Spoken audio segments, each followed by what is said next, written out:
21절 말씀을 보면 예수님께서 배를 타시고 다시 맞은편으로 건너가시니 큰 무리가 그에게로 모이거늘. 예수님의 어떤 일상, 예수님의 일정을 보면 엄청 바쁘시게 다니시는 거예요. 계속 동네 방네 두루 왔다리 갔다리 굉장히 바쁘신 거예요. 예수님의 그 분주한 굉장히 할 일이 많은 일상들을 이렇게 우리가 보면서 우리가 이렇게 살아가면서 힘들다, 바빠서 죽겠다, 어렵다, 못 살겠다 그런 말을 하면 안 되는 거예요. 바쁘다, 힘들다 이런 말을 하면 안 되고 일 복이 많은 게 복이 많고 바쁠 때가 진도가 팍팍 나가고 힘들 때 힘줄이 불끈 생기고 예수님의 그 스케줄을 이렇게 복음서에 보면 어떻게 이렇게 많이 다니시고 수많은 각색 병든 자들을 다 고치시고 거침없이 다니시는 우리가 일이 많다 바쁘다는 그런 말은 하면 안 되는 거예요.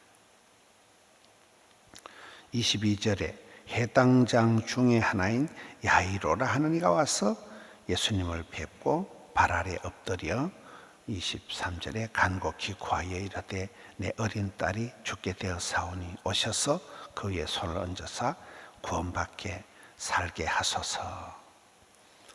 당시에 이 해당장이라는 그런 사람이 이 예수님 앞에 무릎을 꿇고 간청을 하는 이런 모습은 굉장한 어떤 그 믿음을 말하는 체면을 불구하고 아주 그 명예를 내려놓고 딸을 살리고자 하는 것, 딸 바보 아버지, 어린 딸을 어쨌든 살리려고 하는 거, 어린 딸을 사랑하는 것, 아빠의 마음과 예수님 앞에 무릎을 꿇고 간청하는 이게 이제 굉장한 믿음이라.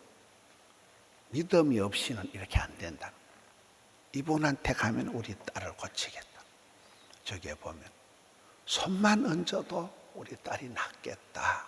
손만 얹어도 우리 딸이 낫겠다는 이 믿음이 있으니까 체면 불구하고 겸손하게 엎드려서 부탁을 하는 이런 모습을 봅니다. 그런 게 다 믿음이라는 거예요. 그게 겸손이고 믿음이고 간청이고 부르짖고 요청하고.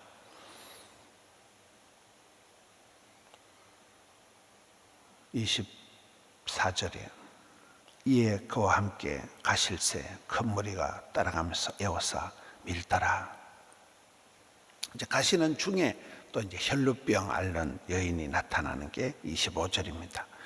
12해를 혈루증으로 알아온 한 여자가 있어. 혈루증이라는 건 지금 병을 말하는 건 아니고 정상을 얘기하는 거예요. 계속 피가 흐르는 여러 가지 원인이 있겠지요. 혈루증으로 이제 고생하는 한 여인이 나타납니다. 26절에 수많은 데 다녀봤지만 백약이 무효다. 이렇게 저렇게 온갖 약을 다 쓰고 온갖 의사 선생님을 다 찾아가 봤지만 낫지를 않는 난치병이다. 27절에 예수님의 소문을 듣고, 요즘 우리가 이렇게 말씀을 보면 기 있는 자는 성령이 하시는 말씀을 들을지어다. 예수님께서 이렇게 비유로 말씀하시고 예수님 말씀하실 때 그게 들리는 사람은 산다는 거예요. 안 들리는 사람은 죽는 거예요. 귀가 열려서 눈이 열려서 마음이 열려서 들리는 사람, 예수님이 보이는 사람, 예수님을 나가 만나야 썩었다. 예수님을 만나려고 하는 사람, 이게 귀가 열리고 눈이 열리고 예수님을 보고는 예수님께로 다가가는 거예요. 예수님 소문을 듣는 거예요. 이 리서닝이, 히어링이 이게 무슨 소리가 들리느냐는 거예요. 뭐가 보이느냐는 거예요. 개 눈에는 뭐밖에 안 보이는 거잖아요. 눈이 열리면, 영안이 열리면 이게 살 길이 보이는 거예요. 살 길이. 안 될 사람은 꼭 안 될 것만 보이는 거예요. 아, 예수님의 소문이 들렸구나. 이 사람 귀에는 이게 지나가는 소리, 소기의 경일기, 사돈 낱말하듯이 강 건너 불구경하던 얘기가 아니고 예수님을 만나야 썩었다. 이 여자도 그 소문을 듣고 무리 가운데 뒤로 와가지고는 그의 옷에 손을 대니 손만 대도 낫겠다.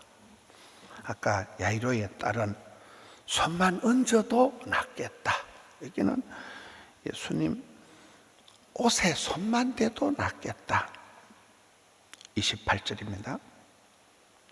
이는 내가 그의 옷에 손만 대어도 구원을 받으리라 생각함이라. 소문을 듣고 마음으로 생각하고 손을 대고 예수님 몸이 아니라 옷자락에 손만 대도 이 병이, 이 지긋지긋한 병이 나을 거다.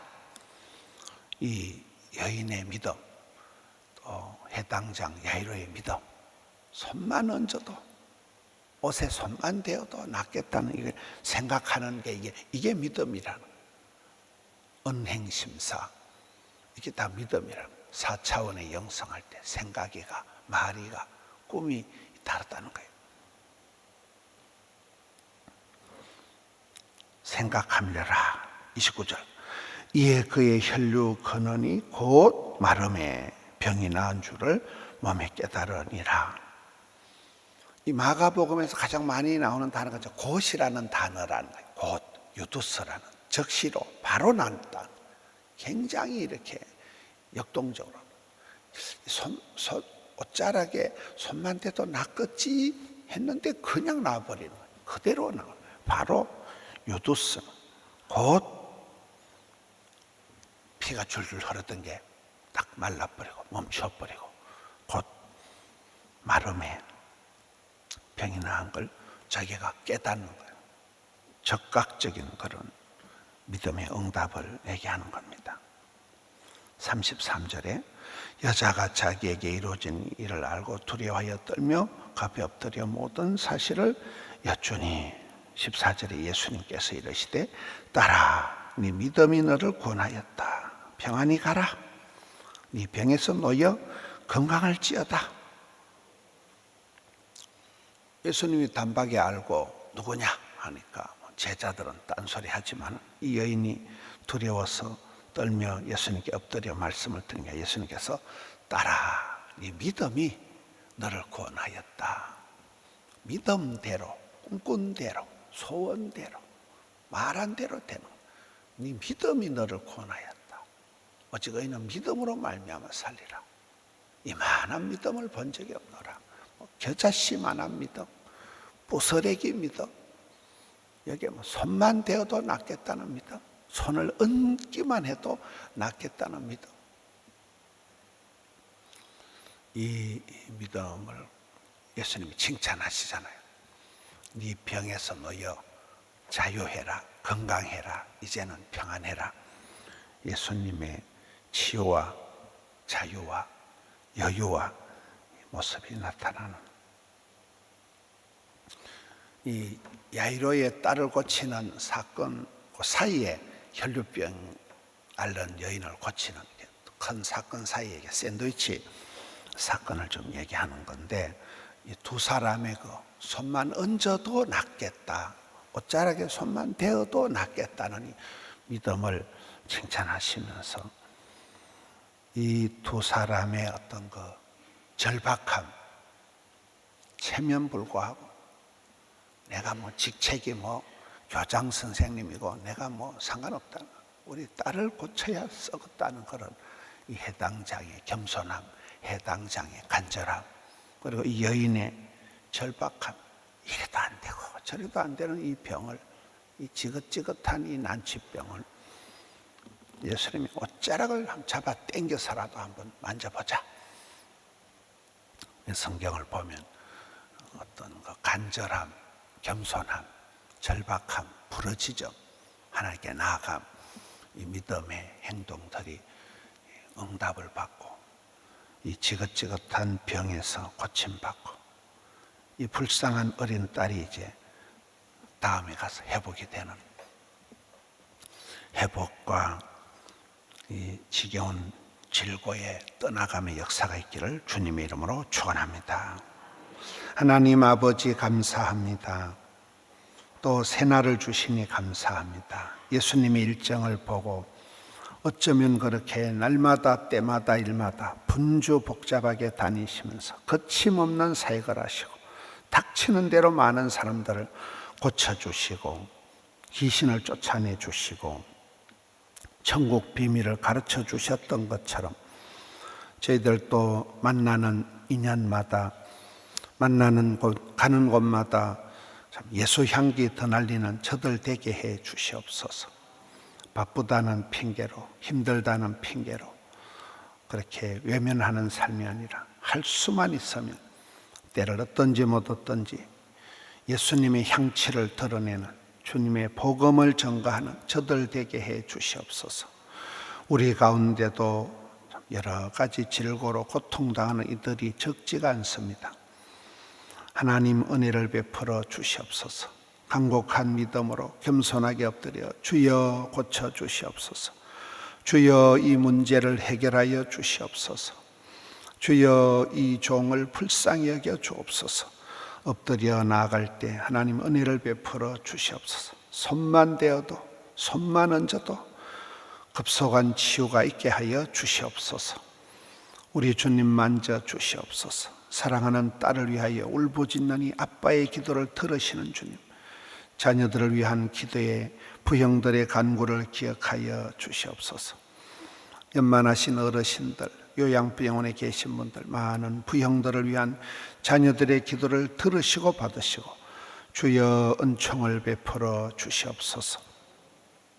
오늘 또 힘찬 하루, 복된 하루, 은혜와 진리가 충만한 하루가 되게 하여 주시옵소서.